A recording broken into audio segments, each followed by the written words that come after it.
Welcome to Wixpa Google Tag Manager app. In this video, I am going to show you how to install and add Pinterest to Wixpa GTM. Before we begin, make sure you have an account on both Pixel Ads account and Goggle Tag Manager account.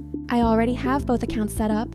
First, enable the theme extension in Wixpa GTM, then copy the code provided and paste it in settings. Next, we will set up the pixel. You can do this manually or automatically by selecting Continue with Google. I'm selecting Continue with Google for simplicity. Choose the GTM account you wish to use.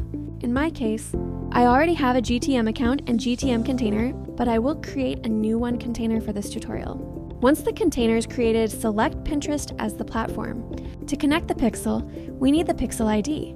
Copy the pixel ID from your Pinterest ads account and paste it into the Wixpa GTM app. After pasting the pixel ID, you can proceed with the default settings or adjust them according to your needs. I will continue with the default settings.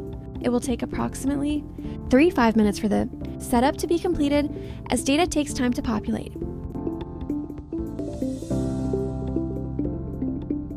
After a few minutes, go back to GTM and you will see that the new container has been created and data will start appearing. Please note that the changes have not been published yet. Wait for the data to be fully published. Once the data has been published, you will see tags, triggers, and variables in GTM, so that's how you add and install Pinterest, Pixel, and Wixpa GTM. If you found this video helpful, please like, share, and subscribe.